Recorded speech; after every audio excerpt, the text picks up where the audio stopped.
Welcome into the Bluegrass Weather Report. I'm Meteorologist Shane Smith. It is Monday, February 20th, 2023, President's Day. And for a lot of folks, you may have the day off. For those of y'all working, well, at least the folks that are off are not out enjoying nice weather because we do have a lot of showers that we're going to be contending with on this Monday. Not a washout, but definitely some rounds of rain to look forward to. Let's take a look at what's going on out there right now. You can see high pressure off to our south remaining in control of our weather, but notice a little stationary front and low pressure back over towards Missouri and Kansas, right along the Kansas City area. That low is going to track eastward today and eventually bring us some showers and maybe even a rumble of thunder or two here into the bluegrass. And with it, we're also going to see some warmer temperatures moving into the region. So let's go take a look at the future. Here's the GFS forecast model. And as we take you into the afternoon, notice a few showers and maybe even a rumble or thunder or two pop up. Best chance looks to be in south central and southeastern Kentucky. This would be around 11 a.m. in the morning, going into 1 o'clock in the afternoon. And then after that, we transition to more light scattered stuff through the evening hours, maybe even a shower or two, potentially on Tuesday morning. Wednesday, another warm front lifts back through the region. That brings us more shower chances, and then that big area of low pressure spins up. If you watch me this weekend on WKYT, we talked about this one a lot. This one has the potential of bringing some gusty winds, heavy rain, maybe even a little severe weather Wednesday night into Thursday morning. Although with it hitting in the overnight, that's the ideal time to hit to minimize the severe risk. I think most of us should dodge at least widespread severe weather.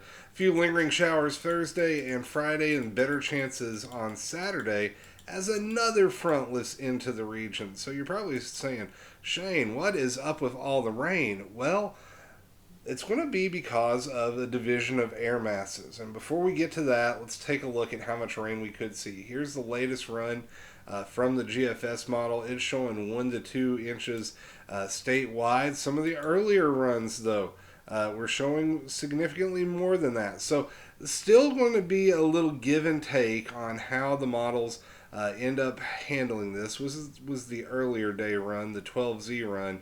And notice it went a little heavier in some locations, a little lighter than others. The bottom line is there's still some questions about exactly where does the heavy rain set up. And also, where does the warm temperatures come in? Check out our temperatures. For our highs today, we are going to be into the mid 40s for most of the state. A little cooler eastern Kentucky because of the clouds and the rain. Tuesday, upper 50s, low 60s possible. And then Wednesday, making a run at 70 across most of the state. And looks like low 70 is going to be a good possibility on Thursday before that cooler air crashes back in. But notice it's a brief crash because the warm tries to surge again. So as long as we keep this little division of air masses between us, with the cold air off to the north and the warm air off to the south, we're going to be on the battleground here in Kentucky, and that is going to keep our rain chances higher. That also could lead to some high water problems. We had some last week, still have some flood warnings actually still lingering right now along the Kentucky and Cumberland rivers. We may deal with more high water problems. It just depends on how much rain sets up and how much moisture runs along this front. And that's something we'll keep a close eye on throughout the week. I will have multiple updates coming up. And until next time, friends, be sure to take care and stay weather aware.